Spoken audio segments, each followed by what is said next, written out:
अब देखिए अगले प्रश्न को।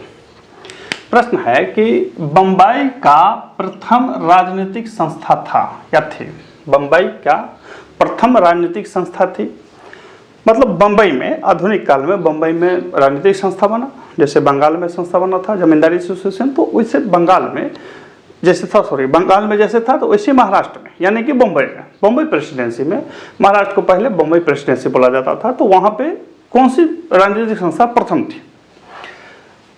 बॉम्बे एसोसिएशन, पूना सार्वजनिक सभा, बॉम्बे प्रेसिडेंसी एसोसिएशन, या इनमें से कोई नहीं? तो सही उत्तर है बॉम्बे एसोसिएशन।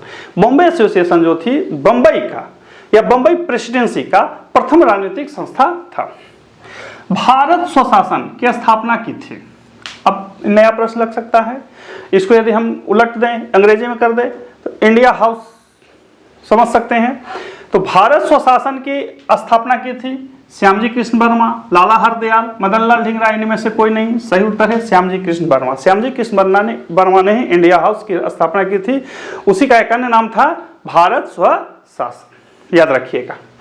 संविधान में संस्कृति तथा शिक्षा संबंधी अधिकार का वर्णन है। संविधान में, भारतीय संविधान में संस्कृति एवं शिक्षा का जो अधिकार दिए गए हैं, प्रत्येक लोगों को अपनी संस्कृति, अपनी शिक्षा का बनाए रखने का वो क्या बोलते हैं अधिकार दिया गया है, और उसमें प्रचार प्रसार करने का भी अधिकार है।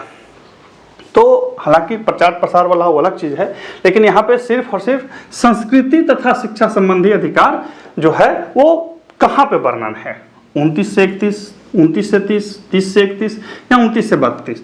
सही उत्तर है 29-30। अनुच्छेद 29-30 में यानी 29-30 में संस्कृति तथा शिक्षा संबंधी अधिकार का वर्णन है।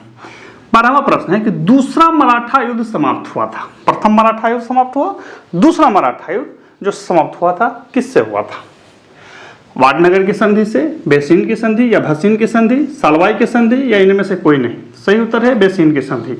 बेसिन की संधि को ही कभी कभी भसीन की भी संधि बोला जाता है। इसी संधि के बाद मराठा भी जो थे वो अंग्रेजों के पेंशनर बन गए, अंग्रेजों के अधीन आ गए। तीसरे युद्ध में अंग्रेजों ने उन्हें पूरी तरह से नष्ट कर दिया था। अगला प्रश्न है कि सागर तल से ऊंचाई के संदर्भ में, यानी कि सागर तल होता है वहां से ऊंचाई के संदर्भ में, सबसे ऊंचा नहीं, सबसे ऊंचा बांध के बारे में नहीं पूछ रहा, यह पूछ रहा है कि कौन सा ऐसा बांध है जो सागर तल से सबसे ज्यादा ऊंचाई पर बनाया गया है। सागर तल से ऊंचाई के संदर्भ में भारत का सबसे ऊंचा बांध है, यानी कि सागर तल से सबसे ज्यादा ऊंचाई पर स्थित कौन सा बांध है? बगलियार बांध, डलहिस्टी बांध, टेहरी बांध, या इनमें से कोई नहीं? सही उत्तर है डलहिस्टी बांध। डलहिस्टी बांध जो है जम्मू कश्मीर में